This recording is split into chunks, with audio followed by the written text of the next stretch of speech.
সম্মানিত দর্শক, বাংলাদেশের সঙ্গে আমেরিকার সম্পর্ক এবং বাংলাদেশে মার্কিন ডিপ স্টেটের ভূমিকা, এই অঞ্চলে আমেরিকার উপস্থিতি, আমাদের সেন্ট মার্টিন দ্বীপ, এটি নিয়ে আমেরিকার পরিকল্পনা, মায়ানমারে তাদের যে বার্মা অ্যাক্ট এবং সেই বার্মা অ্যাক্ট বাস্তবায়নের জন্য তাদের মদদে রোহিঙ্গা সমস্যা তৈরি এবং সেই রোহিঙ্গাকে বা রোহিঙ্গাদেরকে বাংলাদেশের মধ্যে ঢুকিয়ে একটি বিশেষ অঞ্চলকে তারা বাফার জোন তৈরি করে এখন এটাকে একটা নিরাপদ প্যাসেজ বানিয়ে এই রোহিঙ্গা 12 লাখ থেকে 15 লাখ রোহিঙ্গা, এদেরকে মানব ঢাল হিসেবে ব্যবহার করে এদের মাধ্যমে মায়ানমারের বার্মা অ্যাক্ট বাস্তবায়ন এবং এই কাজে বাংলাদেশ সেনাবাহিনী এবং সরকারকে জড়িয়ে ফেলার যে মার্কিন নীতি পলিসি, এটি এখন ওপেন সিক্রেট। আপনি যদি এই মুহূর্তে বাংলাদেশের যিনি মার্কিন রাষ্ট্রদূত রয়েছেন মিস্টার ব্রেন্ট ক্রিস্টেনসেন, তার আকার দেখেন, আকৃতি দেখেন, বডি ল্যাঙ্গুয়েজ দেখেন, প্রধানমন্ত্রী এবং অন্যান্য মন্ত্রীর সঙ্গে তার বৈঠক দেখেন এবং সেখানে তিনি যে রাজকীয় ভঙ্গিতে চলাফেরা করেন, বসেন, স্পষ্টতই বোঝা যায় বাংলাদেশকে তারা তাদের একটা কলোনির বেশি মনে কিছু তারা করেন না এবং এমন কলোনি যেখান থেকে তারা শুধু রেভিনিউ কালেকশন করবেন কিন্তু সেই কলোনির কোনো উন্নয়ন ঘটাবেন না। আমাদের দেশে হামের টিকা দেওয়া হচ্ছে, আমেরিকা থেকে আসছে, ইউএসএইড এর মাধ্যমে রোহিঙ্গাদেরকে খুব অল্প পরিমাণ খাদ্য সাহায্য দেওয়া হচ্ছে এবং এগুলো দিয়ে তারা যে বাহাদুরি দেখাচ্ছে, সেই বাহাদুরি দেখিয়ে মানে আগামী 15 বছরে $15 বিলিয়ন সামরিক অস্ত্র, খাদ্যশস্ত্র তাদের কাছ থেকে কিনতে হবে ডাইরেক্ট। আর ইনডাইরেক্টলি তারা বাংলাদেশ থেকে যে সকল পণ্য কিনছে সেই পণ্যের মাধ্যমে তারা আরও $15 বিলিয়ন তারা আয় করবে। অর্থাৎ এখন 20% যদি ট্যাক্স থাকে বা 19% ট্যাক্স থাকে, এই ট্যাক্সের ভিত্তিতে আপনি বছরে যদি $15 বিলিয়ন এক্সপোর্ট করেন বা $20 বিলিয়ন এক্সপোর্ট করেন অন অ্যাভারেজে, সেটার 20% কত আসে? এটা প্রতি বছর আপনি শুধু গার্মেন্টস সেক্টর থেকে এটা আয় করছেন। অর্থাৎ 10 বিলিয়নের যদি 5 ভাগের 1 ভাগ $2 বিলিয়ন, তো 15 বছরে আপনি $30 বিলিয়ন এখান থেকে আয় করে নিয়ে যাচ্ছেন শুধুমাত্র গার্মেন্টস সেক্টর থেকে। তো এই যে আমেরিকার যে মাস্টার প্ল্যান, সেই মাস্টার প্ল্যানের মধ্যে আমরা পড়ে গেছি। আমরা নিজেদের ক্ষমতা টিকে রাখার জন্য, ক্ষমতা আসার জন্য আমেরিকাকে দেহ দিয়েছি, মন দিয়েছি, শরীর দিয়েছি, ব্যক্তিত্ব দিয়েছি এবং আমেরিকা আমাদের সব কিছু আন্দাজ করে ফেলেছে। আমাদের কলিজা কতটুকু, আমাদের পাকস্থলী কেমন, আমাদের যে মলদ্বার, রেকটাম এটা কেমন, আমাদের মুখ কেমন, জিহ্বা কেমন, চোখ কেমন, প্রতিটি জিনিস তারা স্ক্যান করে ফেলেছে।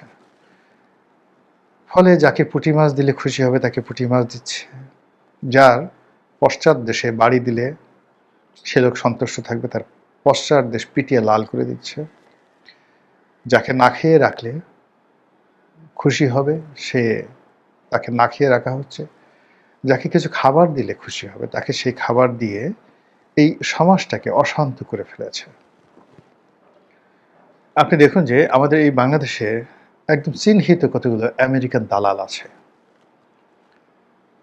মানে এরা রাজনীতির মধ্যে আমেরিকার দালাল যদি থাকে 5%, এর বাইরে সাহিত্যিক, সাংবাদিক, কবি, বুদ্ধিজীবী, ব্যবসায়ী, এর একটা বিরাট গ্রুপ আছে যারা এই আমেরিকান ক্লাবে গিয়ে, ব্রিটিশ ক্লাবে গিয়ে, বিভিন্ন ক্লাবে গিয়ে, কানাডিয়ান ক্লাবে গিয়ে এই প্রতিদিন সন্ধ্যার পরে মদ খাবে, আমেরিকার লোকদের সাথে আড্ডা মারবে, আর ওই ছবিগুলো বিভিন্ন জায়গায় দিয়ে দেখাবে আমাদের সাথে খুব ভালো সম্পর্ক রয়েছে। এদের মাধ্যমে এই সমাজে গত ৭-৮ বছর ধরে যে অশান্তি তারা তৈরি করে ফেলেছে, সেই অশান্তির ফলে পুরো রাজনৈতিক প্রক্রিয়াটি এখন আনপ্রেডিক্টেবল হয়ে গেছে।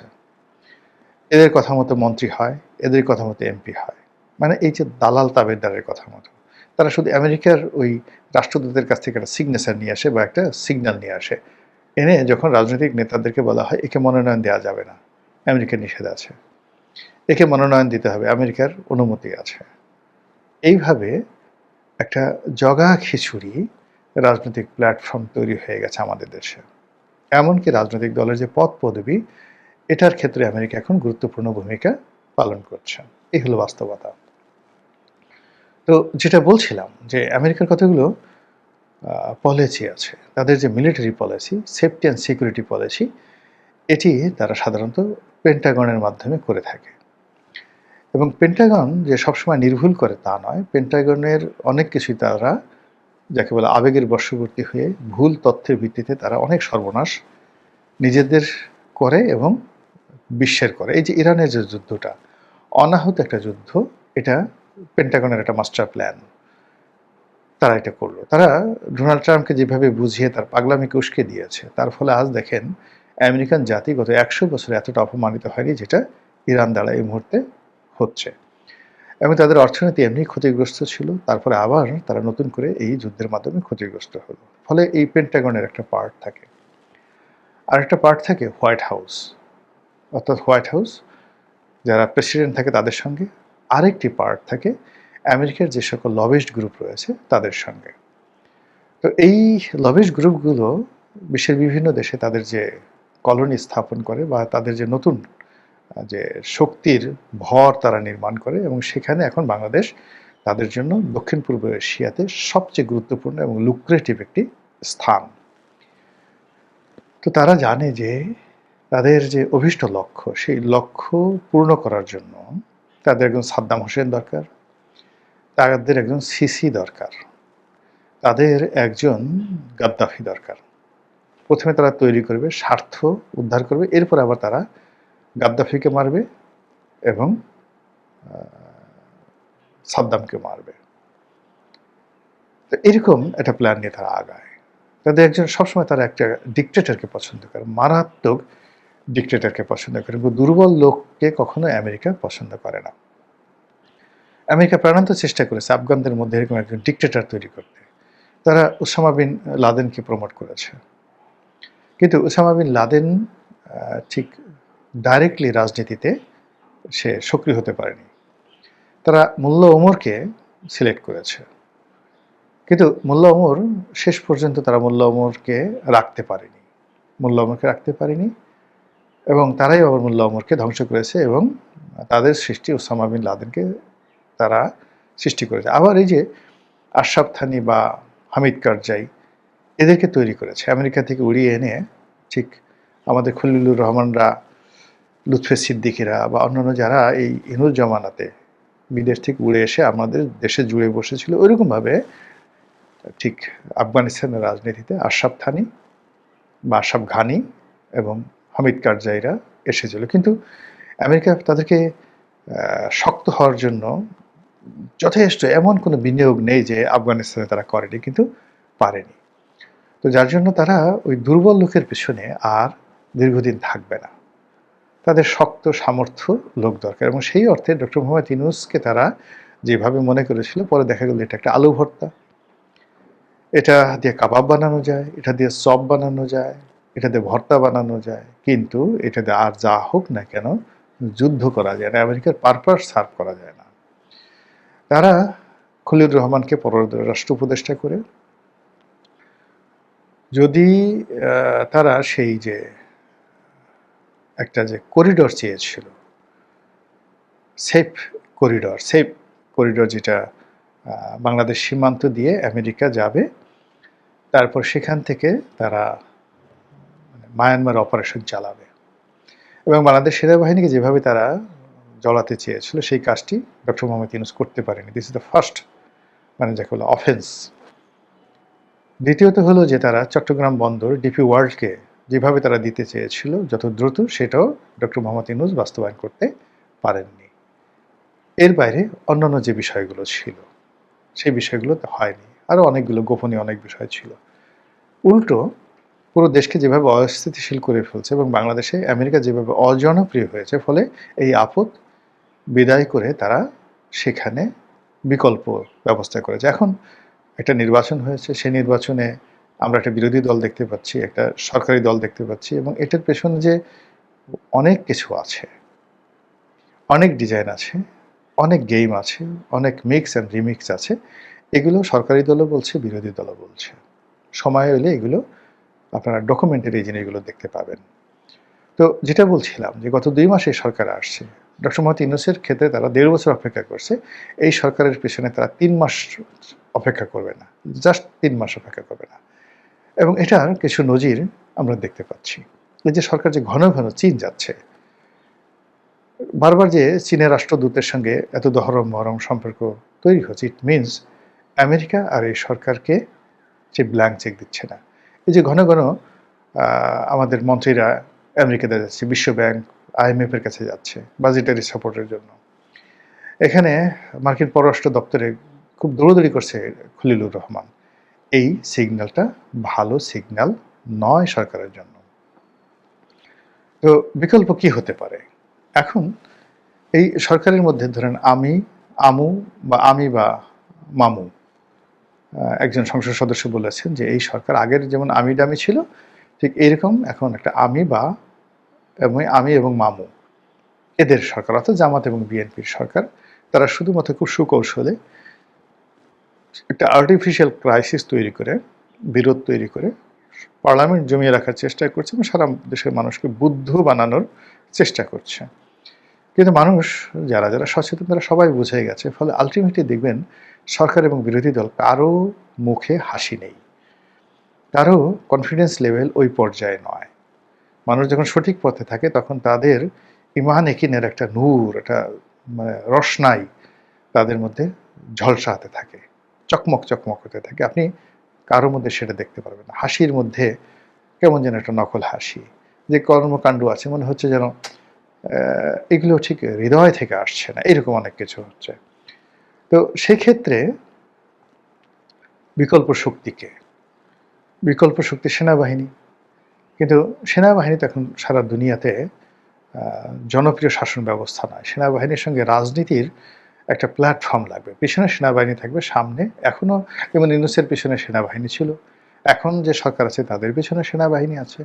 আওয়ামী লীগ যতদিন ক্ষমতায় ছিল সেনাবাহিনী ছিল, আর যখন ক্ষমতা থেকে চলে গেছে সেনাবাহিনী পিছন দিকে সরে গেছে। ফলে আগামীতে যারাই ক্ষমতায় আসবে পাকিস্তানের মতো সবসময় সেনাবাহিনী থাকবে। যেমন ধরুন পারভেজ মোশাররফ থেকে শুরু করেন একেবারে আজকের দিন পর্যন্ত সেনাবাহিনী পিছন থেকে কলকাঠি নাড়ছে পাকিস্তানে।